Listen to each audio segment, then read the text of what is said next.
Hello students, आज हम लोग बात करने वाले हैं चैप्टर 3 के राष्ट्रीय की विधियों में थर्ड और लास्ट विधि राष्ट्रीय ज्ञात करने की, जिसका नाम है उत्पाद विधि। अभी तक हमने दो विधि सीखी हैं राष्ट्रीय ज्ञात करने की। पहली आय विधि से किस तरीके से हम राष्ट्रीय निकालते हैं और दूसरी है व्यय विधि से किस तरीके से राष्ट्रीय निकालते हैं। आज हम लोग बात करने वाले हैं थर्ड और लास्ट विधि है कि उत्पाद विधि से राष्ट्रीय कैसे ज्ञात करेंगे। तो यहाँ पर हम उत्पाद विधि को मूल्य वृद्धि या फिर मूल्यवर्धित विधि कहते हैं। और अगर हमें उत्पाद विधि से राष्ट्रीय ज्ञात करनी है तो सबसे पहले हम निकालेंगे उत्पाद विधि। उत्पाद विधि से जीडीपी एमपी निकलता है आपका। उत्पाद विधि से जीडीपी एमपी निकलता है और इसमें जीडीपी एमपी निकालने के तीन फॉर्मूले होते हैं, फर्स्ट, सेकंड और थर्ड। सबसे पहले फॉर्मूले की अगर हम बात करें तो उत्पाद विधि से हम तीन प्रकार से उत्पाद विधि को ज्ञात करते हैं। पहला है इसमें जीडीपी एमपी बराबर बिक्री प्लस स्टॉक में परिवर्तन प्लस शुद्ध निर्यात। इन तीनों को जोड़ के इसमें से माइनस कर देंगे मध्यवर्ती उपभोग का मूल्य। तो जो हमारा ज्ञात होगा वह जीडीपी एमपी कहलाएगा। यहाँ पर मैंने बोला बिक्री, फिर मैंने बोला स्टॉक में परिवर्तन। स्टॉक में परिवर्तन को स्टॉक में वृद्धि कहते हैं। और या तो ये आपको डायरेक्ट दिया जाएगा, अदरवाइज इसे ज्ञात करने के लिए अंतिम स्टॉक में से प्रारंभिक स्टॉक घटा देंगे। अगर आपको केवल अंतिम स्टॉक दिया है तो प्लस करेंगे और केवल प्रारंभिक स्टॉक ही दिया है तो आप इसको माइनस करोगे और इस तरीके से स्टॉक में परिवर्तन होगा। इसी प्रकार से थर्ड है इसमें शुद्ध निर्यात। शुद्ध निर्यात भी आप इसके अंदर ऐड करोगे। अगर आपको शुद्ध निर्यात नहीं दिया तो निर्यात दिया होगा, इसे आप प्लस करेंगे और आयात को आप माइनस करेंगे। और उसके बाद इसमें फोर्थ पॉइंट होगा मध्यवर्ती उपभोग का मूल्य। या तो मध्यवर्ती उपभोग का मूल्य आपको डायरेक्ट बोलेगा, अदरवाइज कच्चे माल का क्रय या ईंधन का क्रय, ये भी मध्यवर्ती उपभोग का मूल्य ही कहलाते हैं। तो इस प्रकार से इसका सॉल्यूशन करके आप जीडीपी एमपी यानी कि उत्पाद विधि ज्ञात कर लोगे। अगर आपको सेकंड फॉर्मूले की हम बात करें तो यहाँ पर जीडीपी एमपी होता है प्राथमिक, द्वितीयक और तृतीयक क्षेत्र का उत्पादन मूल्य।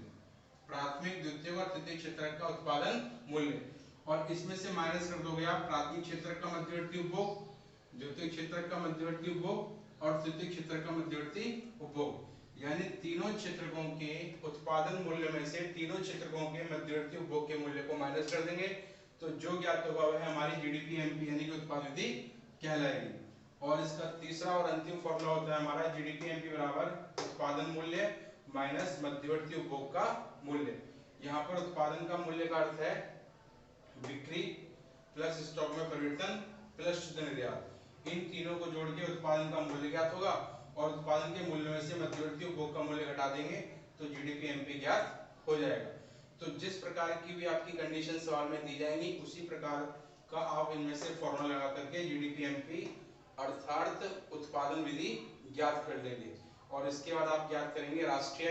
अगर उसने राष्ट्रीय बोला है तो राष्ट्रीय ज्ञात करेंगे। अगर राष्ट्रीय के अलावा उसने कुछ और अन्य चीज ज्ञात करने के लिए कहा है तो आप उसको भी कन्वर्ट कर सकते हैं, क्योंकि लास्ट जो सेशन था उसमें हमने आपको बताया था कि किस तरीके से आप कन्वर्ट करके कोई भी अन्य चीज फाइंड आउट कर सकते हैं फॉर्मूले के बेसिस पर।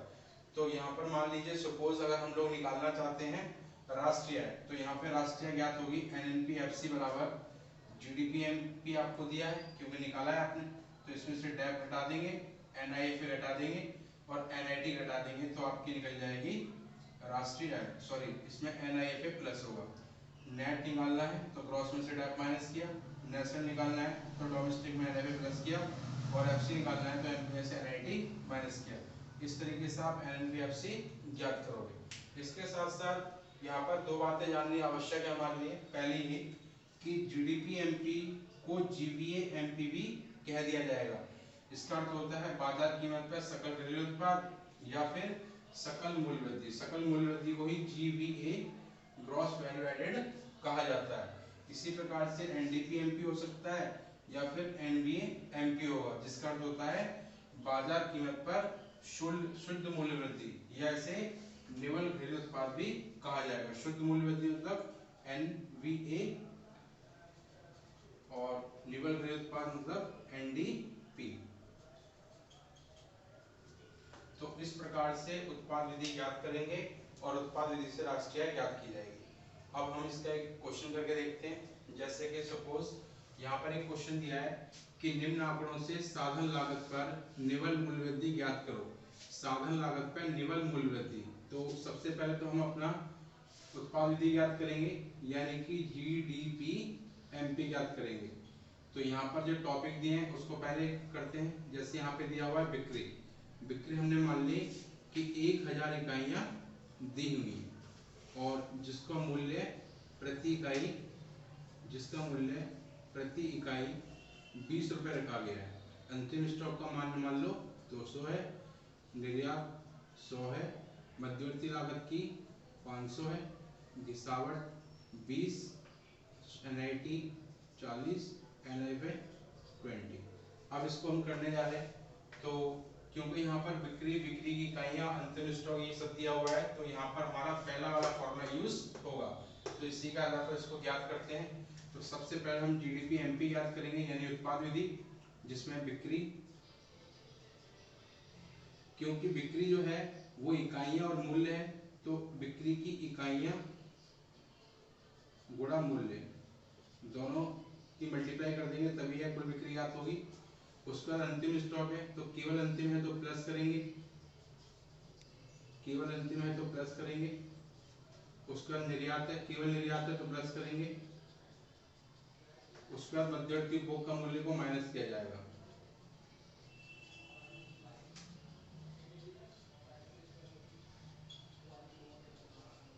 और इस तरीके से इसकी वैल्यू रखेंगे।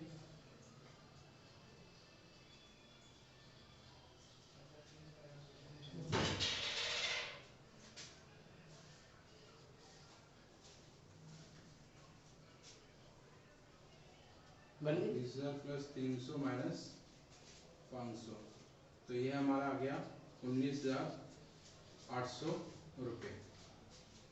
उसके बाद उसने बोला है साधन लागत पर निवल मूल्य वृद्धि। निवल मूल्य वृद्धि यानी कि NDP, और साधन लागत यानी FC, यानी कि हमें NDP FC ज्ञात करने के लिए कहा गया है। तो हमें GDP-MP ज्ञात हुआ है, तो इसको NDP FC में कन्वर्ट कर लेंगे। नेट ग्रॉस, ग्रॉस में से डेप घटाएंगे, नेट आएगा। डी बराबर है PP, जैसे FC लाना MP में से NIT माइनस कर देंगे। इस प्रकार से हम NDP FC ज्ञात करेंगे। GDP-MP दिया है हमें 19,900 रुपये माइनस डेप, मूल्यह्रास हमारा आएगा 20, और NIT यहाँ पे हमें दी हुई है 40। तो इस प्रकार से ये हमारा ज्ञात हो गया 19,740 रुपये। तो ये हमारी NDP FC यानी कि साधन लागत पर निवल मूल्य वृद्धि ज्ञात हुई।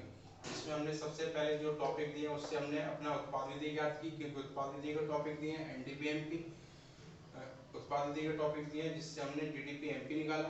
उसके बाद वो भी हमसे जो भी बोलेगा निकालने के लिए हम उसमें उसको कन्वर्ट कर देंगे। जैसे कि यहाँ पे NDP FC ज्ञात करने के लिए कहा, तो हमने इसको बाद में NDP FC में कन्वर्ट किया और इस तरीके से हमारा NDP FC ज्ञात हो गया। इसी प्रकार से यहाँ पे सेकंड क्वेश्चन दिया हुआ है कि निम्न आंकड़ों से राष्ट्रीय ज्ञात करो। निम्न आंकड़ों से राष्ट्रीय ज्ञात करो। अब इसमें आपको कुछ पॉइंट्स दिए हुए हैं, जैसे प्राथमिक क्षेत्रक का उत्पादन मूल्य, द्वितीयक क्षेत्रक का अंतिम उत्पादन मूल्य, और प्राथमिक क्षेत्रक का मध्यवर्ती उपभोग, और घिसावट, आवश्यकता प्रतिशत, और NIFA। अब उसने राष्ट्रीय ज्ञात करने को है, तो यहाँ पर क्योंकि आपको प्राथमिक क्षेत्रक से संबंधित मदद दी है, तो इस कारण से यहाँ पे GDP-MP का सेकंड फॉर्मूला आप इस्तेमाल करेंगे। और इसमें GDP-MP पहले आप ज्ञात करेंगे, जो प्राथमिक क्षेत्र का अंतिम उत्पादन मूल्य प्लस द्वितीय क्षेत्र का अंतिम उत्पादन मूल्य, और इसमें से माइनस कर देंगे प्राथमिक क्षेत्र का मध्यवर्ती उपभोग, और इस प्रकार से ये आपकी ज्ञात हो जाएगी GDP-MP, जो कि 140 प्लस 30 माइनस 20, जो कि आपको 150 करोड़ रुपीस आपकी आएगी। उसके बाद उसने कहा कि यहाँ पर आप NNP-FC ज्ञात करें, राष्ट्रीय, तो GDP-MP से हम राष्ट्रीय ज्ञात करेंगे। इसमें GDP-MP से राष्ट्रीय ज्ञात करेंगे, जिसमें माइनस करेंगे डेप और प्लस करेंगे NIFA और माइनस करेंगे NIT, जो कि आपको सारी मदद दी हुई है, और इसमें वैल्यू ज्ञात करके आप निकाल देंगे राष्ट्रीय। था हमारा उत्पाद विधि, और उत्पाद विधि से किस तरीके से अगर आपसे राष्ट्रीय ज्ञात करने के लिए कहा जाए या फिर कोई भी अन्य मत ज्ञात करने के लिए कहा जाए तो आप उसको कैसे ज्ञात करेंगे। और इसी के साथ हमारी राष्ट्रीय आय से तीनों विधियों की मैपिंग हो गई है, और इसमें हमने आय विधि से राष्ट्रीय आय, व्यय विधि से राष्ट्रीय आय और उत्पाद विधि से राष्ट्रीय आय कैसे ज्ञात करोगे वो आपको स्टडी कर लिया। तो इसको फॉर्मेट्स को आप सही से याद कर लें तो ये क्वेश्चन आप नेसेसरी इसको जरूरी बना पाएंगे। इसके साथ अब जो नेक्स्ट क्वेश्चन आएंगे हमारे वो कुछ इस तरीके से आएंगे कि आपको आय और व्यय या फिर व्यय और उत्पाद दो विधियों को कंबाइन करके कोई क्वेश्चन दिया जाएगा जिसमें आपको दोनों विधियों से कुछ भी चीज निकालने के लिए कहेंगे, जैसे राष्ट्रीय आय या फिर सकल राष्ट्रीय उत्पाद ज्ञात करने के लिए कहा जाएगा तो वो आपको निकाल के दिखाना होगा आय विधि से अलग, व्यय विधि से अलग, उत्पाद विधि से अलग। तो उस प्रकार के प्रश्न आएंगे। साथ ही साथ में उत्पाद विधि से एक प्रश्न अलग से पूछा जाता है आपसे एग्जाम में 3 या 4 नंबर का। वो ये होता है कि या तो आपको जीडीपी एमपी निकलवाने के लिए बोलेंगे या फिर आपको जीडीपी एमपी से संबंधित मदद दी जाएंगी और इनमें से कोई भी एक मिसिंग होगी, वो मिसिंग वैल्यू आपको फाइंड आउट करनी है। जैसे बिक्री मिसिंग हो सकती है या स्टॉक में परिवर्तन मिसिंग हो सकता है या शुद्ध निर्यात या फिर मध्यवर्ती उपभोग का मूल्य। तो इनमें से जो भी मिसिंग होगा तो सबसे पहले हम जीडीपी एमपी, इस प्रकार के प्रश्नों में सबसे पहले हम जीडीपी एमपी याद कर लेंगे और जीडीपी एमपी याद करके इसके बराबर इसको रख देंगे, जो जो वैल्यू आपको दी है वो इसमें पुट कर देंगे, बाकी इसको ट्रांसफर करेंगे एक जगह से दूसरी जगह पे, तो जो बाकी मत बची हुई है वो आपकी ज्ञात हो जाएगी। तो इस प्रकार के बहुत सारे प्रश्न आपको टीआर जैन की जो बुक है उसमें आपको दिए हुए हैं, तो उससे आप ज़्यादा से ज़्यादा प्रश्नों की प्रैक्टिस करें। और अगर कोई प्रॉब्लम है आप लोगों को प्रश्न के दौरान कोई प्रॉब्लम आ रही है तो आप उसको कमेंट करके जरूर से जरूर पूछें, मैं उसका आपका जवाब अब तक पहुंचा दूंगा। और ये वीडियो को ज़्यादा से ज़्यादा आप लोग शेयर करें, लाइक करें एंड सब्सक्राइब करें। Thank you very much.